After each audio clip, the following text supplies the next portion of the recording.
Y'all can be seated. Today we have a guest speaker in the house to deliver a message. He is the lead pastor of Wabash Friends Church. Anybody attend Wabash Friends Church? Okay, a few of you. He received his master's from Midwest Baptist Theological Seminary, and he is the author of a book called Mentor Like Jesus. Would y'all welcome Pastor Brad Merchant?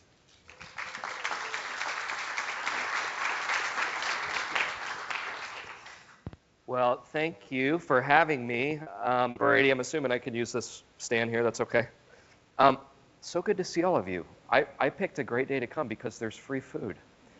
So I'd love to come back even if I'm not speaking on the free food days. It is a real joy to be with you today and to be speaking with all of you. What I would do today is reflect on something that I bet very few of you have thought about recently. And it's something that actually is maybe more important than anything you're going to do today, this week, this month, this year, maybe for the rest of your life. It's the most important quality of living a life well lived. When it's present, it can make every relationship enjoyable and life-giving. When it's absent, it can destroy even the strongest of relationships. You look forward to seeing your coworkers who do it well. You quietly embrace yourself for experiencing the coworkers who don't do it so well. What am I talking about? I want to talk to you today about love. Love. There's nothing more important in life than love. And what I want to do in our short time together is really just think about 3 questions and answer them. And they're simple questions. What is love? Baby, don't hurt me. I'm just kidding. I had to go there. What is love? What does it do? Why does it matter? What is love? What does it do? Why does it matter? So we begin with what is love? Well, love is, as you can imagine, just hard to define. It's a word that we toss around, but very few of us put words to it to define it. It's so hard to define because it's complex.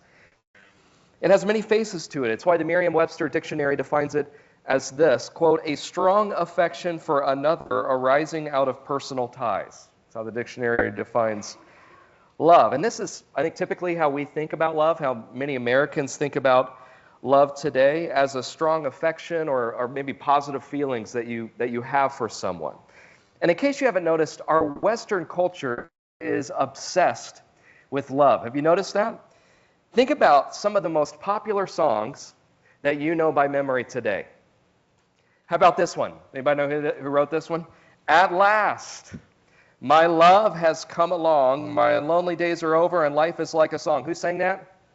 It ain't the Jonas Brothers, it's Etta James. Etta James, the original GOAT. How about this one? If I should stay, I would only be in your way. So I'll go, but I know I'll think of you every step of the way, and I will always what? Love you. Who's saying that? Whitney Houston.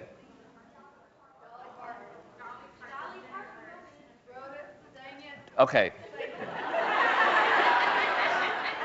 Dolly Parton wrote it. I am wrong. For all the know-it-alls in the room, you were right. Okay, a lot of firstborns in the room today. How about this one? Maybe the most popular song of all time. You ready for this one? Romeo, take me. Somewhere we can be alone. I'll be waiting. All there's to do is run. You'll be the prince, I'll be the princess. It's a love story, baby, just say yes. Who wrote that? Any Swifties here today? God bless all of you. God bless all of you. Listen, our culture loves love. Our culture loves love. And yet the Bible's vision of what love is vastly different from the love that is depicted in many of the songs or the movies that you and I love. Jonathan Edwards, an 18th century American pastor and theologian who's considered one of the greatest thinkers in American history, wrote perhaps the greatest theological book in our history on the topic of love. It's actually a collection of sermons from 1 Corinthians 13. The book's called Charity and Its Fruits. And in that book, here's how Jonathan Edwards defines love. It's kind of a mouthful of a definition, but I think it's really good. He says, love is a union of the heart with others, a kind of enlargement of the mind, whereby it so extends itself as to take others into oneself. And therefore, it implies a disposition to feel, to desire, and to act as though others were one with ourselves. What is he saying? Edwards is saying the Bible's vision of love is not just a strong or positive feeling for one another, even though that's part of it. But it's not just that. He says love is living your life in such a way that you treat other people as well as you treat yourself. It's why when Jesus was teaching his disciples in John chapter 15, verse 13, he tells them and defines what love is by saying, greater love has no one than this, that someone lay down his life for his friends. Love, by definition, moves you beyond positive emotion to positive action. When you love someone, you not only feel a deep affection for them, you also do things that express your love for them. So, leads us to ask a second question. Okay, if that's what love is, then what does love do? Right? What does love do?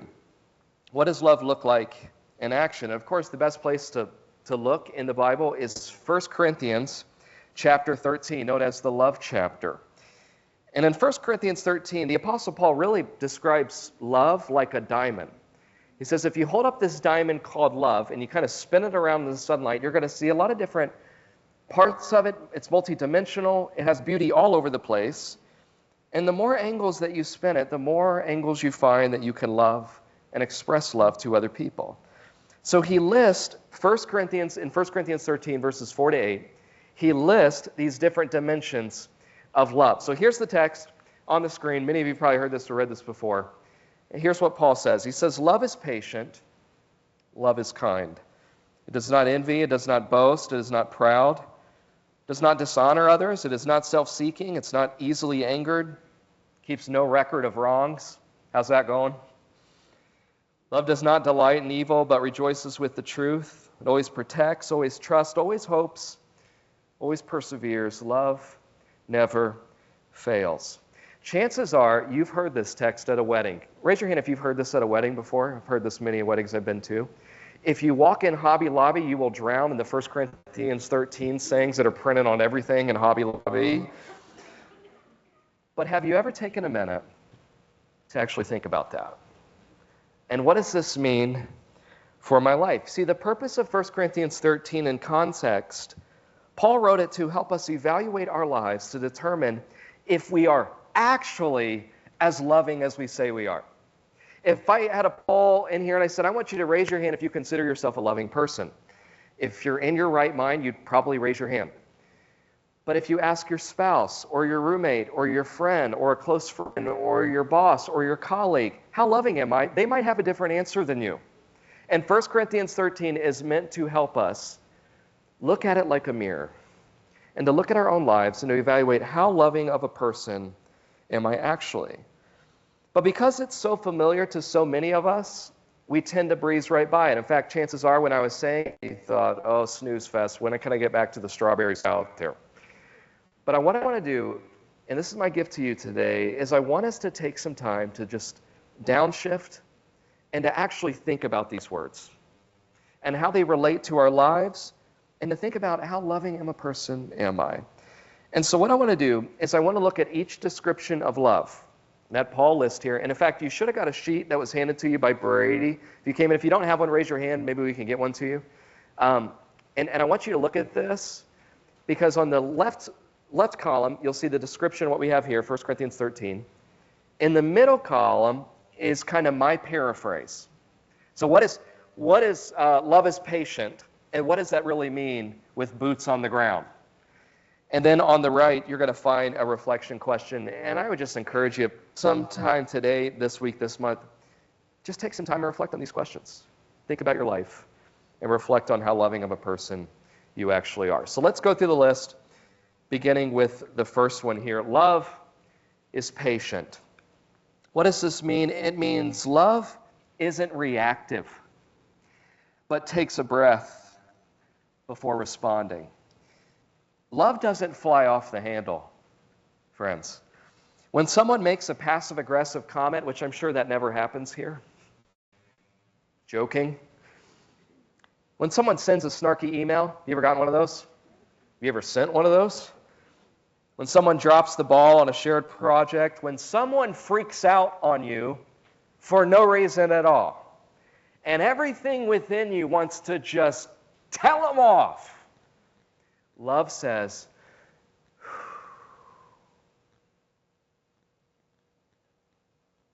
love is patient.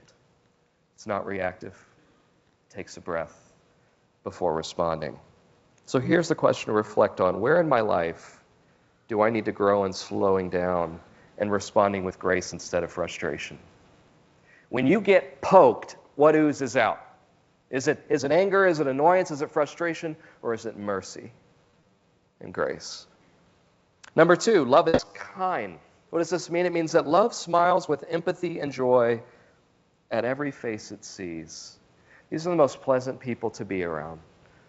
To be kind is to be the kind of person that embraces every encounter with every person as an opportunity to make them feel loved.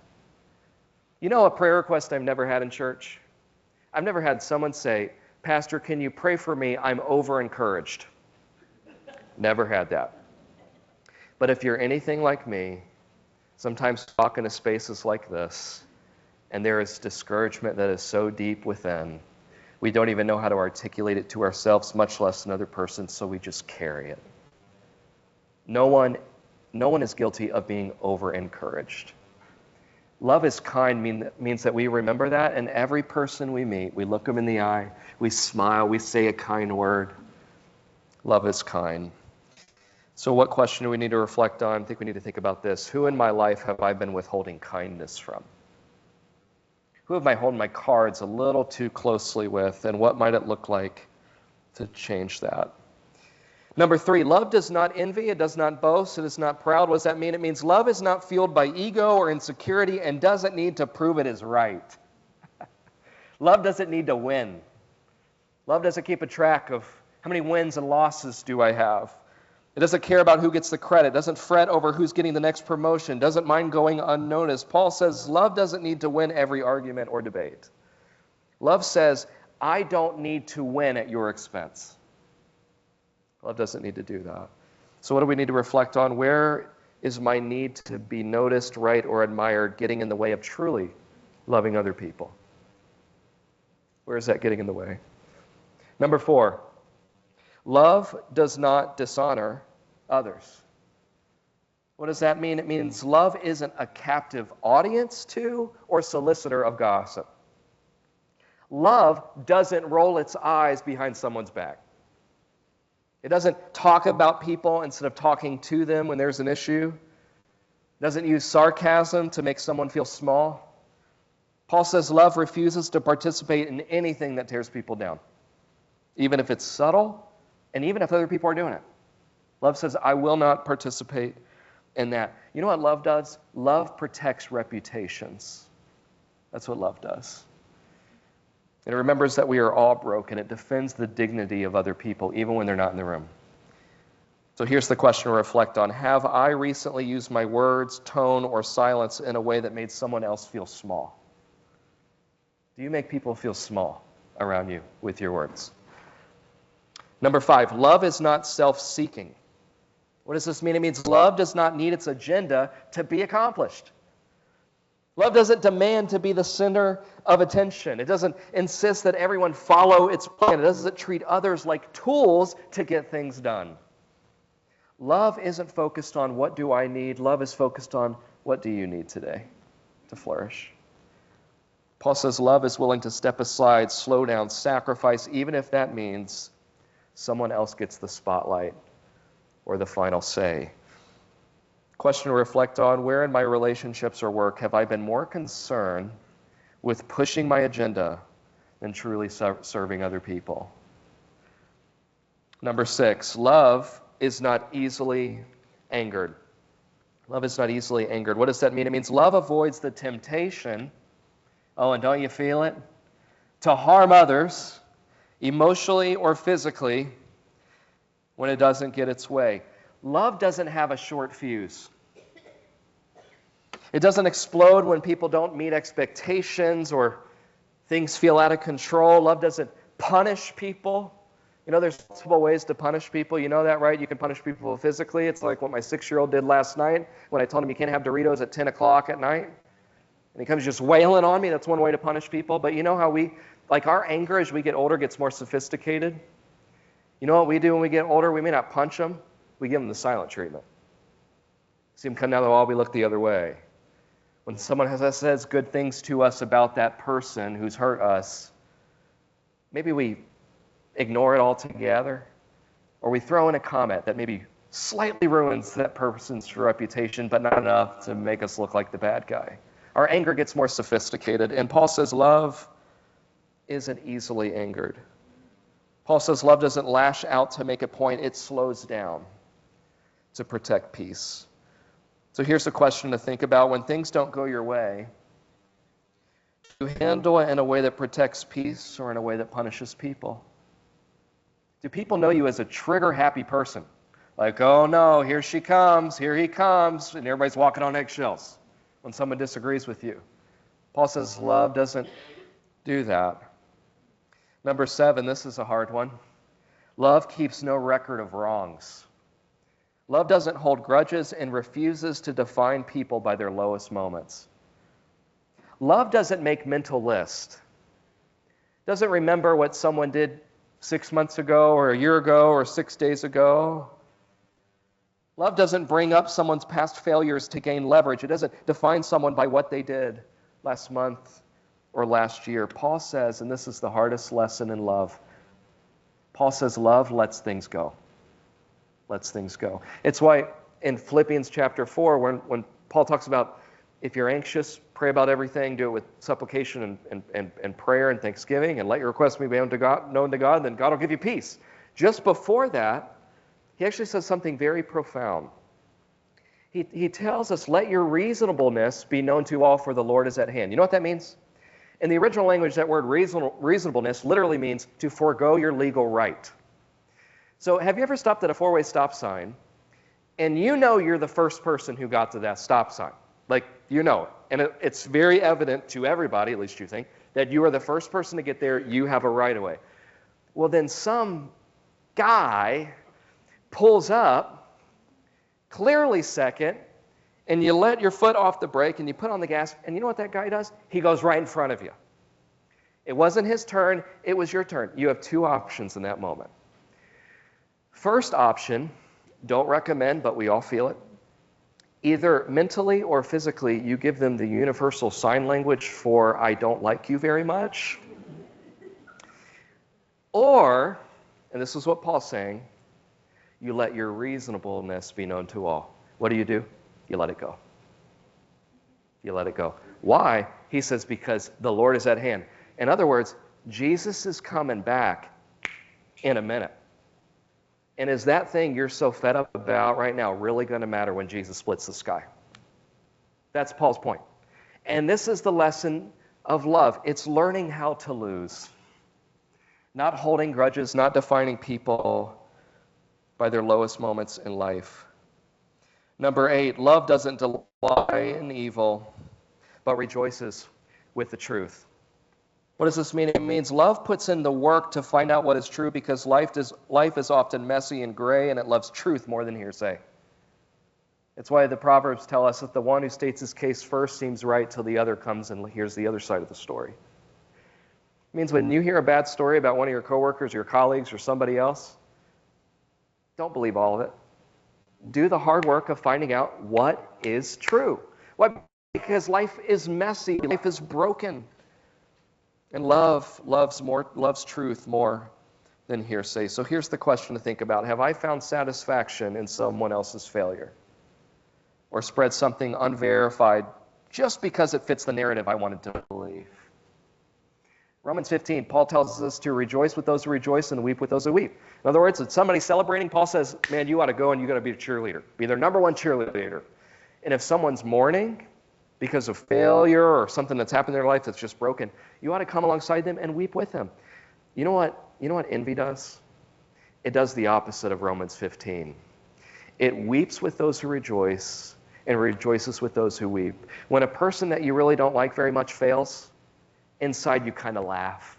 Oh, doesn't it feel so good? Yeah, I'm glad she finally got what's coming to her. Yeah, someone found out about that. Love doesn't do that. Love rejoices with the truth. And then number 9, love always protects, always trusts, always hopes, always perseveres. What does this mean? It means love does what is right, refuses to become cynical, believes God is always up to something good, and keeps going even when life is hard. Love is durable. It doesn't flinch in the face of pain. It doesn't throw in the towel when people are complicated or when progress is slow. Love keeps showing up every single day. Paul says love covers what it can, believes the best, hopes anyway, and sticks around. It's not naive, it's resilient. The question we ought to think about is this: where have I started pulling back from someone God may be calling me to keep showing up for? Because they're not making the progress I want. They're a little too complicated. I wish they'd speed this thing up. And God says, no. You keep showing up.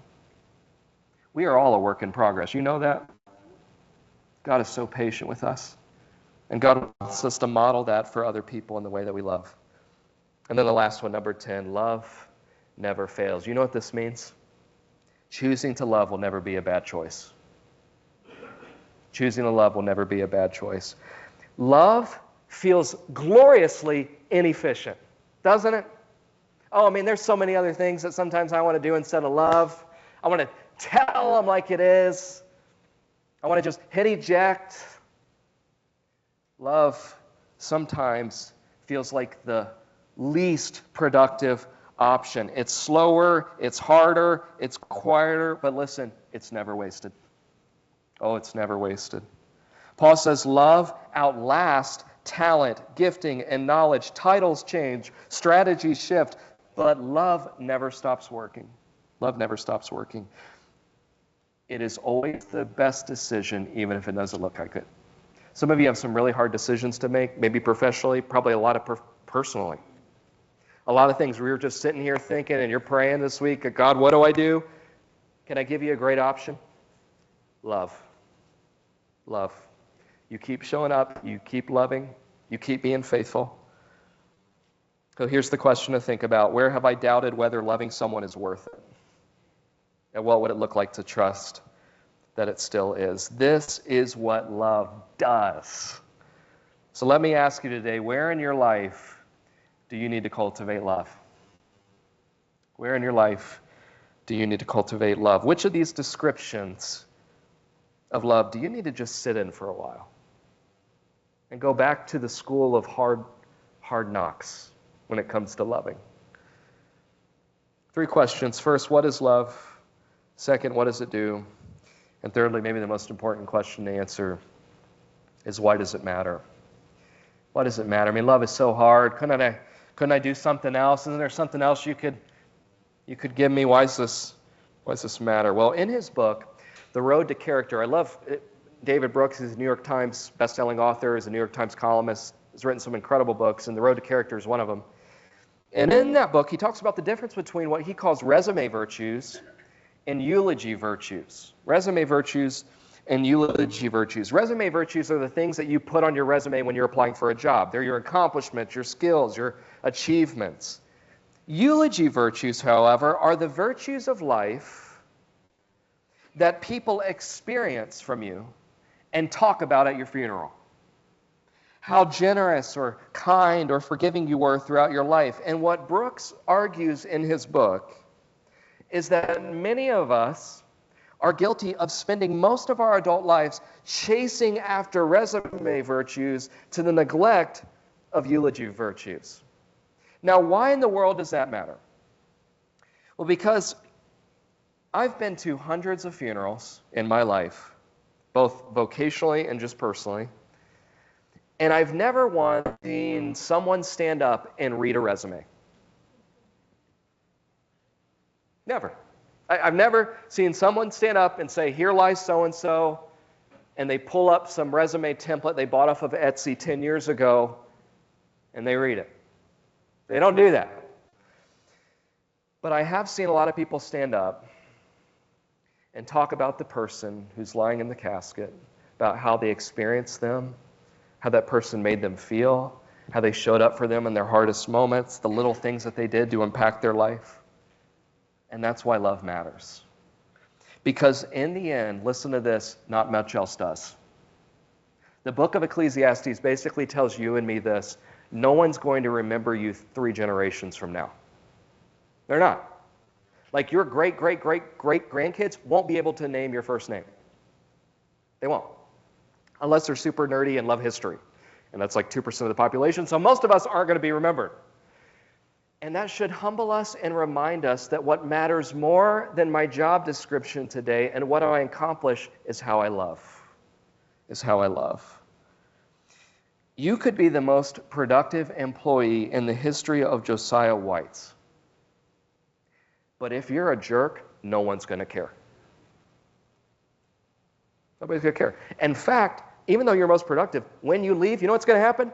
They're going to have a party like this. Like, hey, go to the chapel. We're going to have a party. So-and-so's gone. Everybody's like, yeah.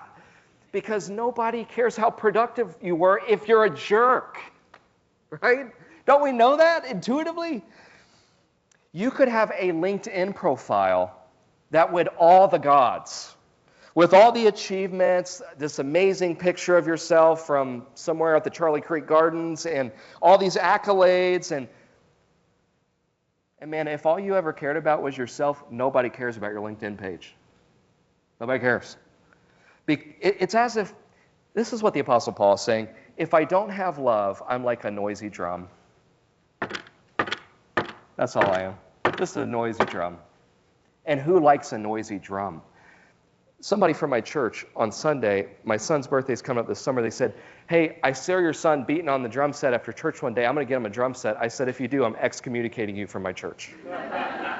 Do not get my kid a drum cage. Why? Because it's not pleasant to just hear a steady drum beat. And Paul says that's what a life without love is like. Just a banging on the drums. The truth of the matter is what people remember most about you and me and countless others is not what we do, but how we love. This was certainly true of one of the most beloved women in history, someone I've loved to read a lot about, and that is Queen Elizabeth II. A few years ago after she died, I mean, you probably saw these just stories kind of flooded the internet about her life, and so many people are telling great stories about her. It's just so fascinating. And there was one story that caught my attention I want to share with you. And it was a story shared by actually one of her former guards who got to be really close with Queen Elizabeth II. And I want to read to you what he shared about her. Amazing story. Here's what he said. Every legislative session begins with a visit from the Queen, and it's a very regal tradition. She wears her crown and robe and processes down a hallway lined with the Queen's guards, who literally strike the stone walls with their swords to make sparks fly as she walks by. Wouldn't that be amazing when you came to work every day, like they were striking the sparks, you're like, oh, they're here. And that's what the Queen got. And the hallway ends, he says, at the House of Lords, where the Queen enters to take her seat on the throne and essentially commissions the legislators to enact the will of the people. Well, several years ago, he says, they were forced to break tradition a bit to accommodate the Queen in her old age. There's a grand staircase leading to the hallway, and it became too much for her to climb, so they decided to start using the elevator to get her up. Well, the first year they did this, they made a terrible mistake. The lift operator accidentally pushed the button for the wrong floor. Rather than the entrance to Parliament, he presses the buttons for the maintenance floor. The lift goes up, the doors open, and Alice from the cleaning crew, with her head down, pushes her cleaning cart into the elevator as she has done countless times before. Only this time she has pinned the Queen of England against the elevator wall. The doors close behind her. Alice is stuck in the lift with the Queen and her guard, and when she opened up her eyes and saw who was there, she let out a word not fit for Josiah White's chapel, and fitting for the presence of royalty. And then the guard remembers there was this awkward silence, like no one knowing what to do. He said the silence was broken by the Queen's uncontrollable laughter. And then the most remarkable invitation. Rather than opening the doors to let Alice off, the Queen asked the lift operator to take them down to the proper floor. The doors open, and can you imagine this? To everyone's shock, out walks Her Majesty the Queen and Alice, the maintenance lady. Then the Queen in her regalia, along with Alice in her maintenance uniform, process side by side down the royal hallway. Now the story gets even better. Once a year, for the rest of Alice's life, she was invited to Buckingham Palace for high tea with her newfound friend, Queen Elizabeth II. Isn't that an amazing story? And there's a reason that moves you and me. Because here's a woman, Queen Elizabeth, who doesn't need Alice. I mean, Alice can do nothing for her. But you know what the Queen decided to do? To love.